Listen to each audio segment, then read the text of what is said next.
Hi, my name is Sean Wist, and welcome to another episode of Cinemash, where today I'm joined by Mr. Doug Charles, and we'll be debating The Hobbit, the Battle of the Five Armies. One of us will take the good, the other the bad, and you can decide for yourself who in the end is right, who's wrong, and whether or not you want to see the movie. Check it out. A great point of interest for these fucking Hobbit movies is Smaug the Dragon, voiced by Benedict Cumberbatch. And why not? He's fucking awesome. He's got an amazing voice. Amazing sensual voice, okay? I said it.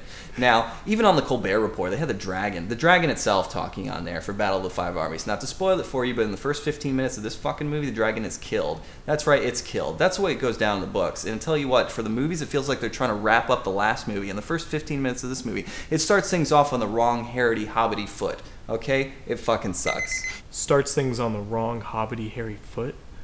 Let me tell you, this movie fucking kills a dragon as an appetizer. That's how it starts shit off. Fucking awesome battle, fucking arrow right through its neck, which is way cooler than in the book. It just says it kind of happens. I mean, in the movie, you get to see him like fire it from the son's shoulder, and then after that, it drops the fucking title card.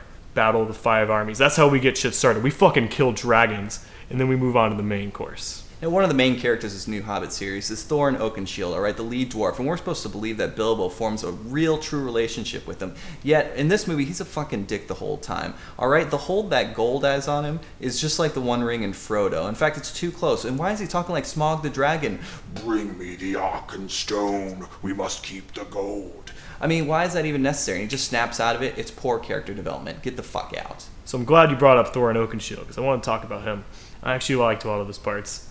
You know, if I stumbled upon a bazillion gold pieces, you know, that belonged to my family's legacy, and then an elf showed up with an army outside of it, I might freak out, you know?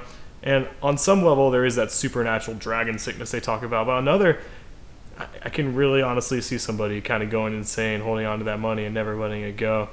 And, you know, this isn't even just about money. This is on principle for Thorin as well. And my main beef with this fucking movie is that they're just trying too hard. They want to make it Return of the King. They want you to believe it's fucking Return of the King when it's anything but, okay? The emotions, they're pushing it all to the forefront. It's all melodramatic. And even the action is fucking cartoony. Legolas here, they're trying to one-up everything he did in the other movies. So a lot of the action is just outlandish and you don't buy into it. In fact, I don't care if it's slow-mo for 20 seconds on a character while a tear falls and Howard Shore's going, ah! It's not fucking dramatic or emotional. Get it out of my face. So it's not Return of the King, that's true. But you know, The Hobbit does its things its own way. You know, it's really fun. Sometimes it's cartoonish. Sometimes you guys got falling off cliffs, you know, that orc that falls and then another guy lands on top of him. You got the dragon coming down and just lands on the leader River Town. Speaking of him, remember that scene when he gets choked by the rope? That could have been way worse than any horror movie, but they kept it lighthearted, which I really appreciate. Another aspect, I mean, you've got guys on, like, there's this dude who's on this eagle. I'm not even making this shit up if you haven't seen it. He drops and turns into a bear. He does a bear drop. Bear drop. Bear drop.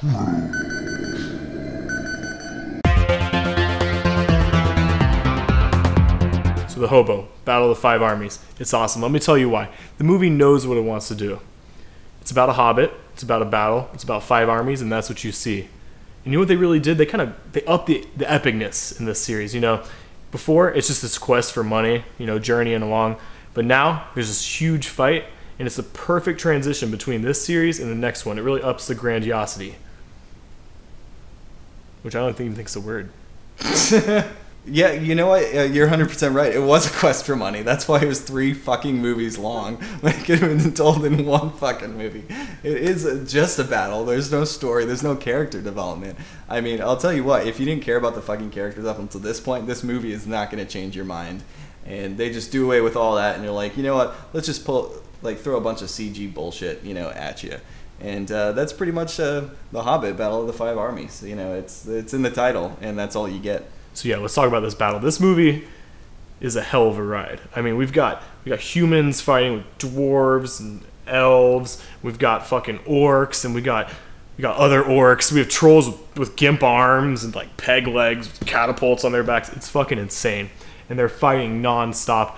And the action pans around to behind this broken town that's been destroyed, and they're fighting over it. And I mean, it goes on for almost 2 hours, and I never get sick of it. I think you're the only one who doesn't get sick of it, because I'll tell you what, you got humans, and then you got a bunch of CG bullshit. And I'll tell you what, when you're not even invested in the human characters, how much do you think you're going to care about CG bullshit? Like Thorin's friend who comes over, Ironfoot. The other dwarf, for some reason, he's CG. Billy Connolly. What's the reason for that, man? He doesn't have a bad face. Listen, if I want to play fucking video games, to stick my dick in a Nintendo. I want to see a real fucking movie. The last point I want to bring up is even though we're 6 movies deep, this film actually manages to add a lot to the world and kind of flesh out a lot of the races. I mean, elves, dwarves, I mean, they're all kind of stereotypes in fantasy. But this movie shows that they're more than just those qualities. I mean, we've got Tariel, who is on this quest for love. We've got fucking Thorin, who's dealing with greed and the legacy of his people. And I mean, he's not just some guy that drinks a lot and swings an axe and talks in a Scottish accent.